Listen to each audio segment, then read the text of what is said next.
The Supreme Court has pronounced its interim order regarding pleas against the Waqf Amendment Act 2025.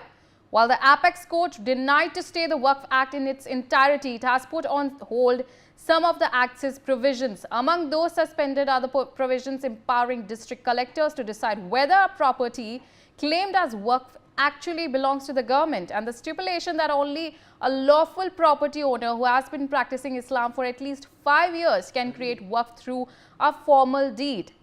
Reading out the operative part of the order, Chief Justice of India, B.R. Gavai, clarified that the requirement of being a practicing Muslim for 5 years will take effect only after the state government framed rules on how to determine a person's adherence to Islam. And furthermore, the Supreme Court did not stay the provision allowing nomination of non-Muslims to Waqf boards, but ruled that as far as possible, the ex-officio member of the board should be a Muslim.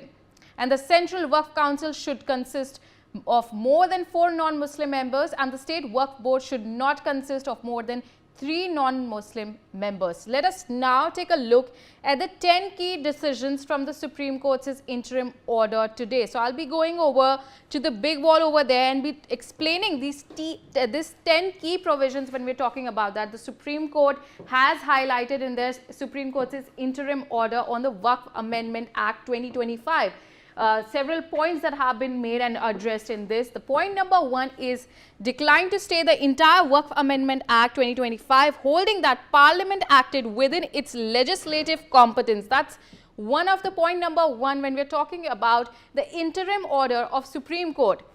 And in the point number 2, provision requiring a person to be a practicing Muslim for 5 years before creating a Waqf stayed as arbitrary, and there's also pending framing of rules by state government. So that's another point to consider in terms of practicing of Islam for 5 years, and that's a rule and the framework that will be decided by the by the government of India.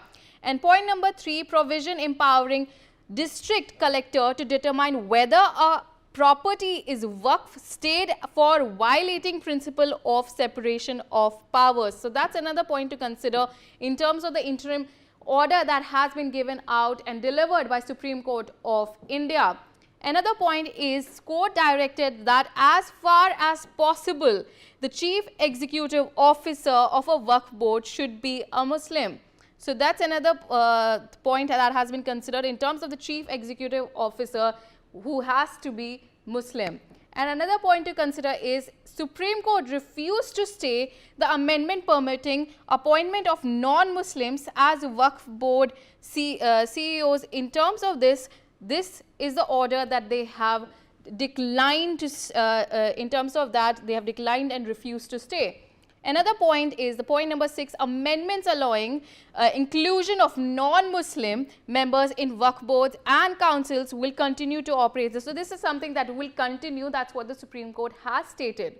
Another point to consider in terms of this is point number 7, property rights under Article 300A and religious freedoms under Articles 25-26 must be balanced with a regulatory oversight. So that's another point to consider in terms of the interim order of Supreme Court when we're talking about property rights. Point number 8, other amendments dealing with transparency and administration of Waqf properties not affected. Another thing that has not been affected by this is the administration of Waqf property and the transparency in dealing in terms of these properties as well. Another point to take a look at, point number 9, the interim order will remain in force until final adjudication on the constitutionality of the Act. So another thing that will remain in force, the interim order will remain in force in terms of the adjudication of this.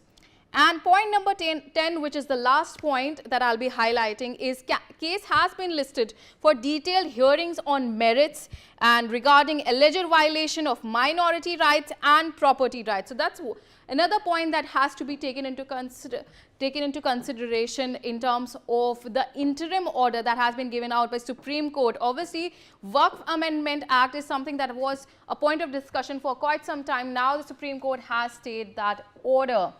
And now joining me on the telecast is